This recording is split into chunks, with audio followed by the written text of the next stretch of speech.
Jurnal PhD Student Traveler bulan ke-45.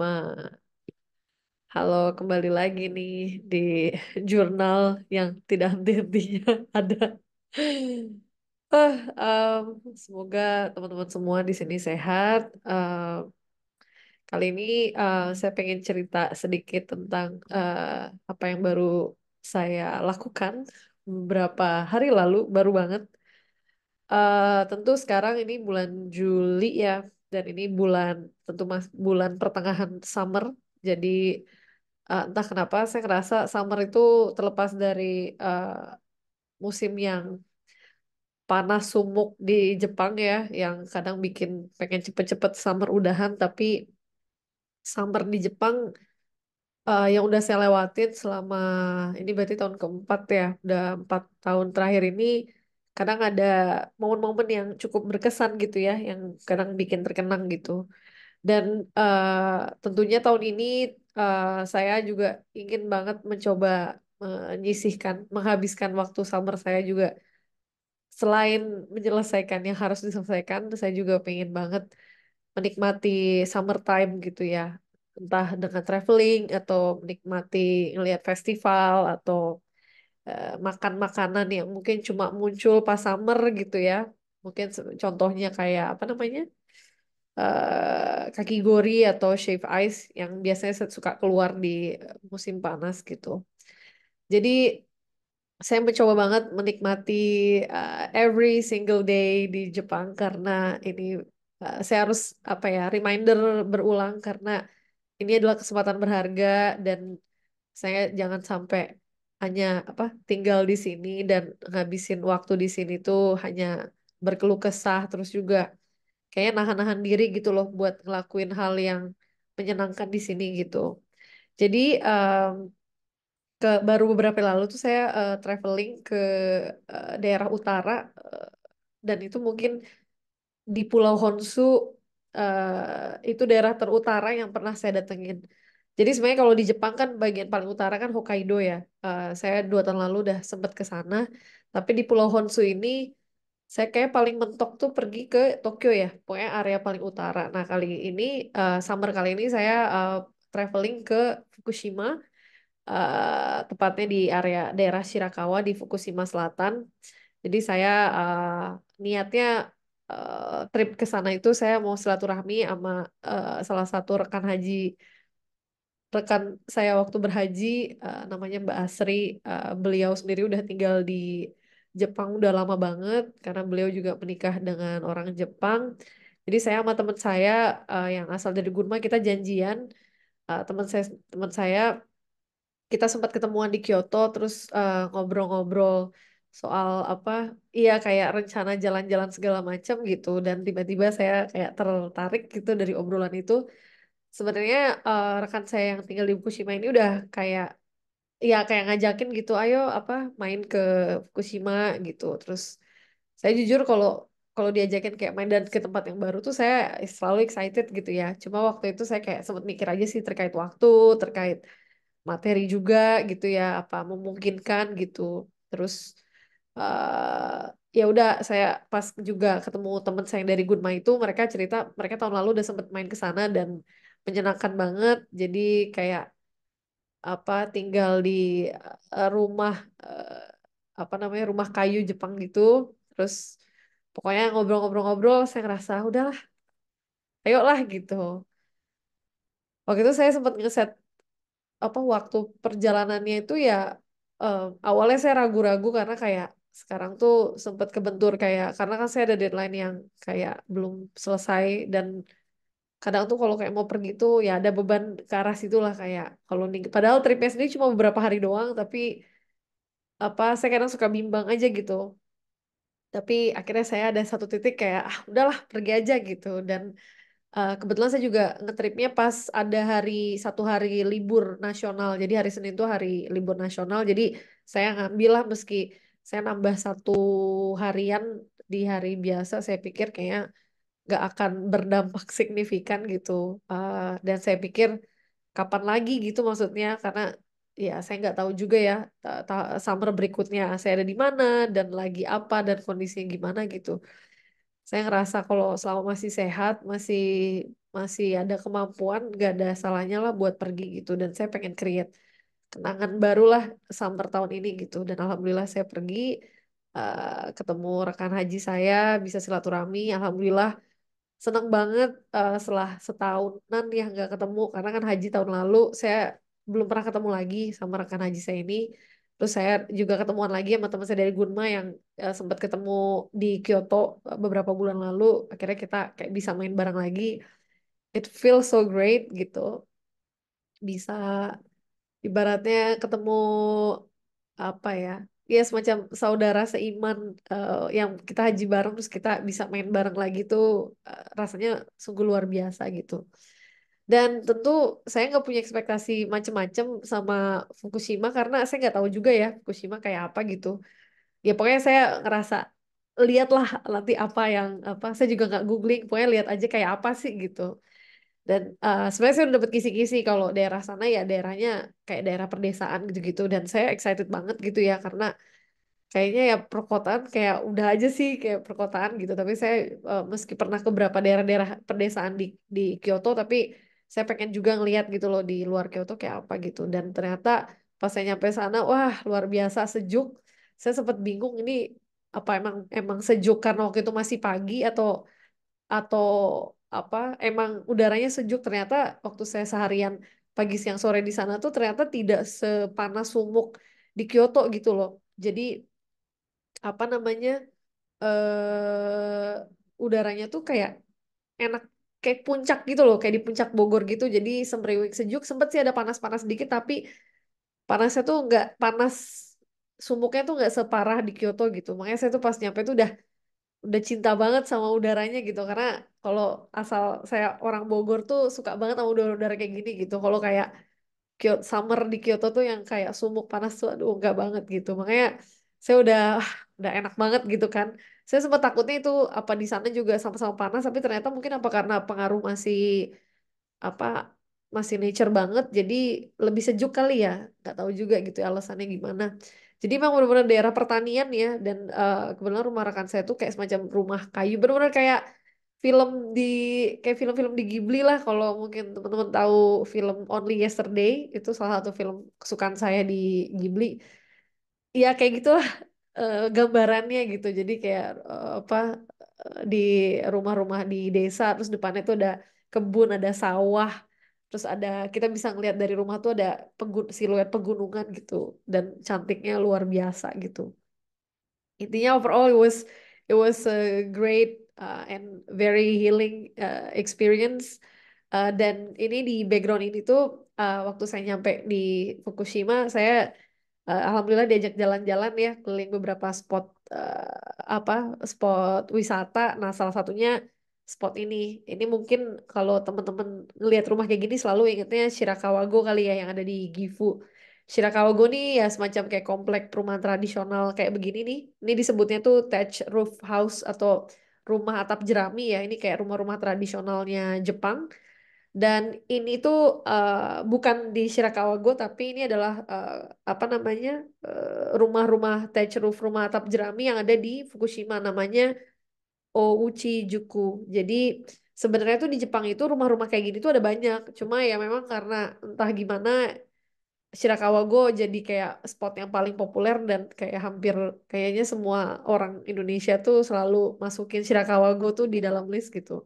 Saya sendiri belum pernah ke Shirakawa-go dan di Kyoto sendiri juga ada rumah-rumah kayak gini di lokasinya di Miyama dan Kyotonya bukan Kyoto kota ya. Ini apa Miyama ini lokasinya di kayak Kyoto coret gitu. Jadi dari Kyoto si kota sendiri tuh perlu kalau nggak salah naik bus dan kereta sekitar 3 sampai 4 jam sekali jalan. Jadi emang jauh banget, harus effort banget gitu. Dan ini juga sebenarnya lokasi si Ouchi Juku ini juga sebenarnya kayaknya ada kereta mungkin ya, tapi kayaknya lebih enak kalau pakai kendaraan sendiri gitu. Jadi kemarin waktu selama di Fukushima, alhamdulillah rekan saya bilang emang kalau di sini ya apa-apa emang orang seringnya naik mobil ketimbang naik public transport. Jadi emang beda banget sama di Kyoto ya Saya sama suami sama yang sama sekali nggak bisa nyupir ya bener-bener sangat bergantung sama public transport gitu. Dan di sana di Fukushima sendiri kayaknya agak berat kalau ngandelin public transport. Jadi alhamdulillah dibawa kita dibawa jalan-jalan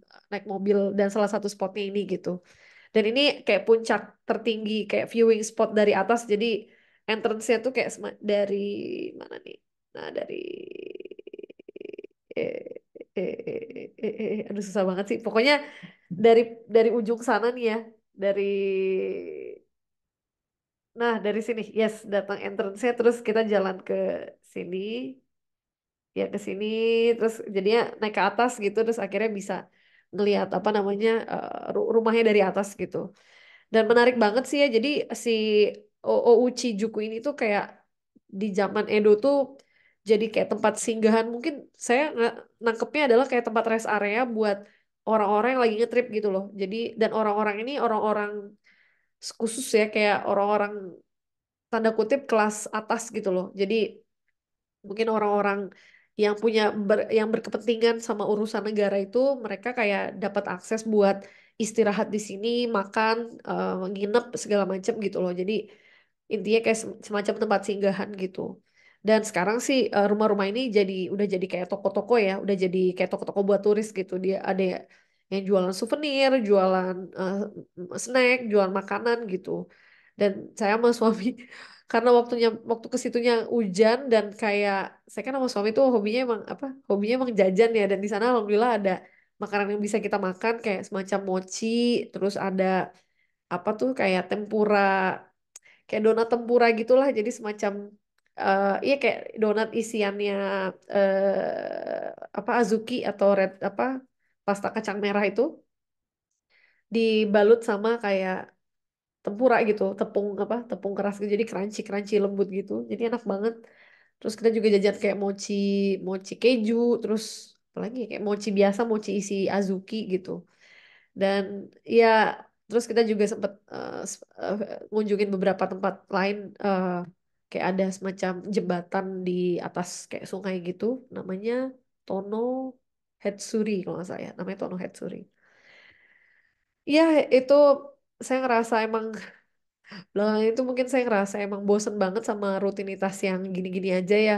Saya sempet jujur sempet dimotivate juga buat datang ke kampus buat nyelesain kerjaan saya gitu. Entah nggak tahu saya ya mencari tahu kenapa alasannya ya. Kadang yang namanya ya namanya manusia ya suka up and down gitu. Mungkin saya kemarin lagi fase agak down dan ternyata ya keputusan saya buat traveling buat main ke Fukushima itu salah satu pilihan terbaik karena saya bisa sedikit apa apa ya relax lah, bisa sedikit mengambil jeda gitu loh dari rutinitas yang kayak gitu-gitu aja gitu. Tak kenapa saya ngerasa ya emang ya namanya manusia ya selalu nggak pernah puas. Kadang mungkin saya juga ya harus ya jangan jangan sampai menjadi bentuk rasa tidak syukur saya gitu sama hidup yang dikasih sama Allah gitu ya.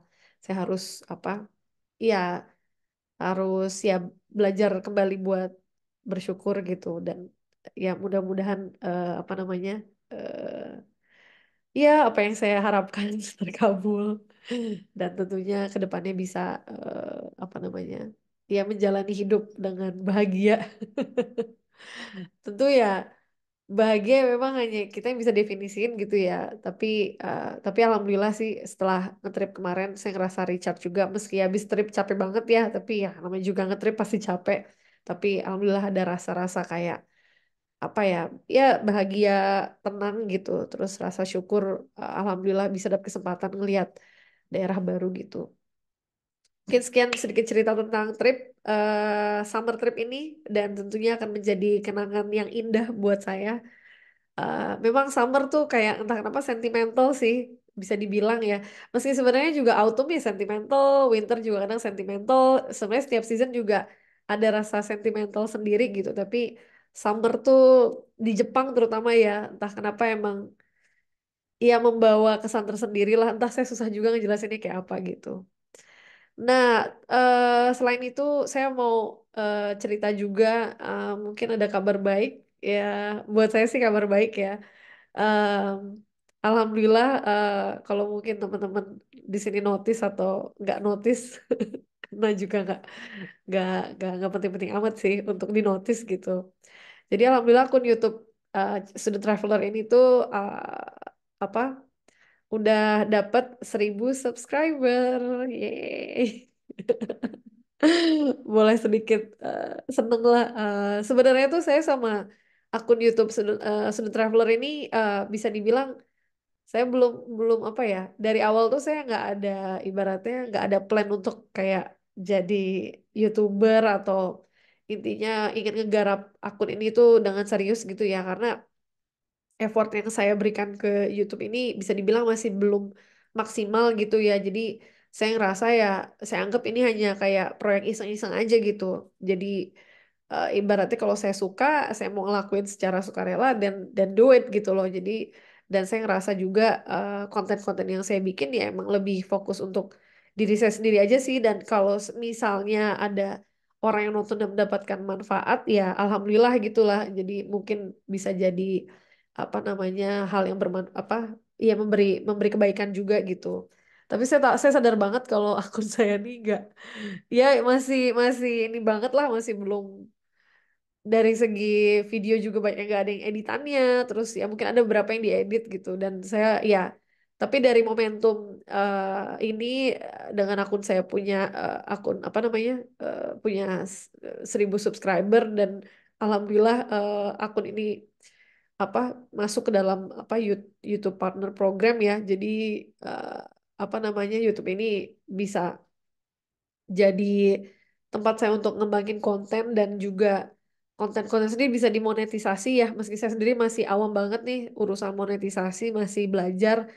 Tapi saya ya pengennya sih fokusnya di ya ngasih konten-konten yang bermanfaat ketimbang mikirin ya berapa duitnya gitu ya. Karena kayaknya saya ngerasa kalau awal-awalnya mikirnya ke situ tuh bakal kayak gak bakal lama gitu loh. Maksudnya gak bakal, pasti kayak saya ngerasa ya kalau orang kalau bikin karya, kalau tujuannya buat utamanya udah fokusnya ingin dapat uang yang banyak tuh kayak gak akan long last aja gitu loh. Maksudnya karena akan cepat kecewa misalnya ketika ya kok nggak mendatangkan misalnya uang yang saya harapkan atau yang saya targetkan gitu loh, atau kok apa, kayaknya kalau kita fokus pada ke diri sendiri, kita percaya kalau apa yang kita konten yang kita kasih ke di maksudnya konten yang kita kasih ke orang-orang itu bisa membawa kebaikan dan itu membawa kepuasan kita pribadi, itu menurut saya kayak itu salah satu, itu bisa jadi goal yang terbaik gitu loh. Dan ya ibaratnya kalau nantinya ada bonus-bonus dalam artian ya videonya dimonetize dan dapat memberikan pendapatan gitu ya, pendapatan ke saya dan alhamdulillah gitu loh. Jadi saya kayak ibaratnya dapat dua gitu loh, dapat dua manfaat gitu. Ketimbang hanya sekedar mikirin apa namanya cuma uangnya aja gitu loh. Ya gitu, saya intinya masih harus belajar. Terlepas dari momentum ini tuh saya ngerasa ya mungkin ini juga kayak apa ya, eh semacam bentuk Allah ngasih saya kayak ibaratnya ya mungkin kadang saya agak ngerasa bosan dengan rutinitas, mungkin ini menjadi satu spark atau satu jalan saya untuk memotivasi saya gitu loh buat moving forward gitu loh, buat iya buat mungkin mikirin apa yang harus saya lakukan berikutnya gitu. Jadi tapi sekarang saya masih ini banget lah, masih juga masih bisa dibilang belum belum belum bisa memutuskan gitu loh untuk mau seperti apa, mau gimana ke depannya, saya mau ngapain gitu. Saya ngerasa masih pokoknya saya ngelakuin apa yang bisa saya lakuin gitu. Pokoknya ya tugas utama saya buat beresin sekolah ya harus diselesaikan. Tapi mungkin di sela-sela saya pengen juga apa create konten-konten yang saya rasa mungkin bermanfaat gitu. Tapi sambil jalan itu saya juga pengen sambil belajar gitu. Kayak apa sih cara-cara bikin konten yang bagus, terus juga ya tentunya buat apa yang sebenarnya viewer mau gitu. Dan tentunya kan kalau konten dan sesuai dengan apa yang diingin viewer kan secara nggak langsung kan naikin apa viewers dan larinya kan ke apa monetisasinya gitu. Jadi mungkin saya ya pengennya riset-riset terkait dengan kontennya dulu gitu. Dan saya ngerasa kayaknya apa ada banyak hal yang bisa saya bagi gitu ya, pengalaman-pengalaman hidup yang gak hanya urusan, gak cuma ngomongin soal berhasil-berhasil, tapi juga saya ngalamin banyak banget kegagalan dan menurut saya akan menarik untuk bisa saya share gitu. Karena pastinya setiap orang kan punya apa namanya, apa ya, punya apa ya, tantangan atau masalah tersendiri, dan mudah-mudahan nantinya konten saya bisa resonate gitu loh dan bisa ngebantu mereka gitu loh buat keep up, buat keep going lah gitu sama apa yang lagi dialami gitu oleh orang-orang gitu. Itu sih sebenarnya highlight highlightnya nggak ada hubungannya sama PhD ya. Intinya intinya terkait progres PhD saya, eh, mungkin sebenarnya saya nggak gitu ngerasa belum apa ya, eh, belum ada progres yang sangat amat signifikan, tapi tentunya saya masih jalan ngegarap paper kedua saya ini yang saya benar-benar sempet up and down lah ngerjainnya gitu.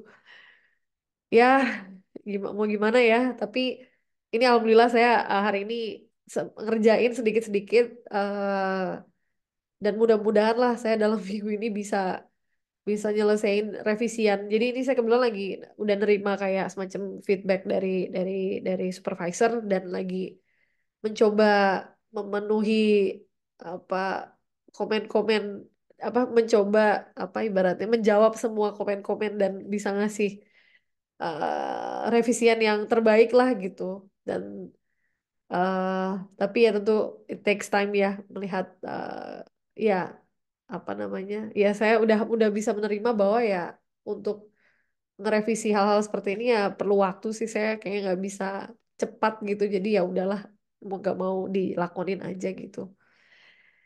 Well itu mungkin minta doanya aja supaya saya bisa nyelesain eh, dengan di waktu yang tepat dan mudah-mudahan bisa lulus dalam waktu dekat. Amin ya Allah, dan semoga proses berikut-berikutnya dilancarkan dan saya bisa ngejaga apa kondisi mental saya juga, kondisi fisik apalagi, karena dua hal ini penting banget ya buat bisa nyelesain studi gitu.